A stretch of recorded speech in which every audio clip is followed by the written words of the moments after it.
د کوزې پښتونخوا د کاټلنګ سیمې اوسیدونکې یوه پیغله شاعره اسماء اخلاص چې په ټولنیزو رسنیو کې ډیر مینوال لري او ډیره مشهوره شوې ده، د افغانانو له سختو نیوکو سره مخ شوې ده. اسماء اخلاص چې د خپلو شعرونو له امله په لږ وخت کې ډیره مشهوره شوه، یوازې په فیسبوک کې له 1 میلیون څخه زیات تعقیب کوونکي لري. هغه چې په فیسبوک او ټیک ټاک کې ډیره فعاله ده او هره ورځ ډیر پوسټونه کوي. په خپله فیسبوک پاڼه کې یې یو داسې عکس خپور کړی دی چې له امله یې د افغانانو له نیوکو سره مخ شوې ده او ډیرو ورته لیکلي دي چې د هغې پاڼه یې بیرته انفالو کړه.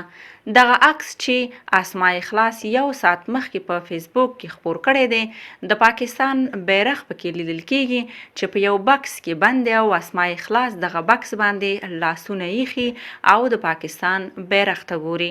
هغې له دې سره یو شعر هم لیکلی دی: خلک لاس پورته کړي دعا د جنتونو غواړي، ما د هر څه په بدل ستا د مینې سوال کړی دی. او دې سره یې ورته یعنی انتخاب شعر هم لیکلی دي.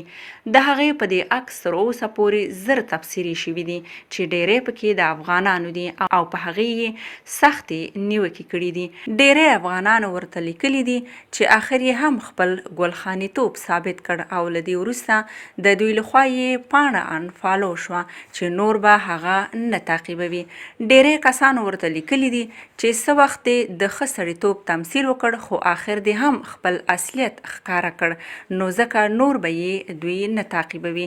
ډیری کسانو ورته په تبصرو کې سکرین شاټونه هم اچولي دي چې پکې لیدل کیږي د اسماء اخلاص پاڼه یې انفالو کړې ده.